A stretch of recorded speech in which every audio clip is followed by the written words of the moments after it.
Hi mga koy, so for today's video, may ipaprank tayo. May nag-text kasi sa akin na number lang siya at sabi ay nanalo daw ako ng 580,000. Then alam ko naman na scammer yun dahil number lang naman. At wala naman pati akong sinalihang raffle draw. Ganito guys ang plano ko. Tatawagan ko yung number na nag-text sa akin na nanalo nga daw ako ng 580,000. Then sa umpisa sasakyan-sakyan ko muna yung mga sinasabi niya. Then saka uutu-utuin ko hanggang tumatagal.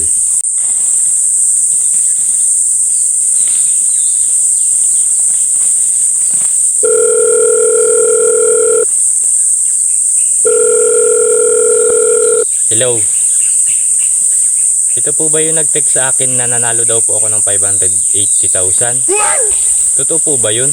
Yes po, totoo po yun. Kayo po yung maswerteng nanalo sa ating raffle draw. Paano ko po kaya makiklaim yung 580,000 na napalanunan ko? Ang kailangan nyo lang pong gawin ay isend nyo sa akin yung picture ng valid ID nyo po.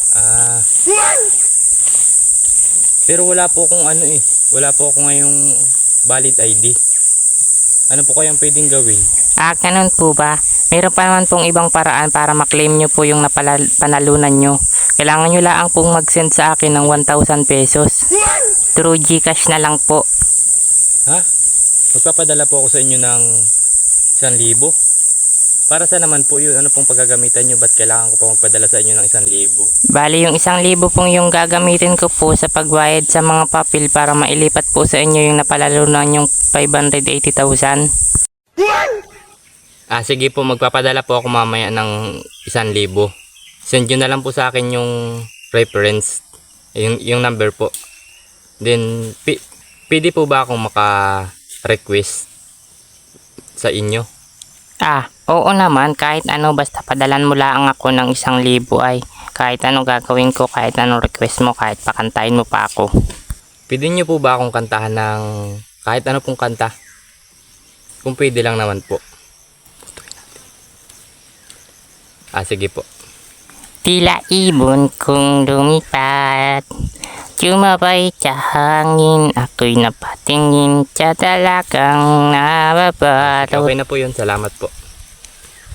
Then, pwede po bang matesting yung kahusayan nyo sa pag-i-English? Kunting ano lang naman po, kunting sample lang naman po dyan. Yun lang ba? Napakasimple naman yan. Alam mo bang professional ako sa pag-i-English? Sige, ito na. Why me is so handsome and so cutie. Okay na ba yun? Di ba ang galing ko? Sige po, okay na po yun. Nakakawa naman po kayo. Ang galing ko, padalahan mo ako ng 1,000 ha. Sige po, last na po ito. Pwede nyo po bang i-search yung pangalan ng papa ko sa social media? Marami na po yung natulungan, baka matulungan din po kayo nun. Sobrang dami na po yung natulungan. Search nyo po. Ito po yung pangalan niya. Iti-text ko na lang po sa inyo yung pangalan. Baka isa rin po kayong matulungan niya. Marami na po talaga yung natulungan, promise. Baka matulungan din po kayo nung maipasok sa kulungan.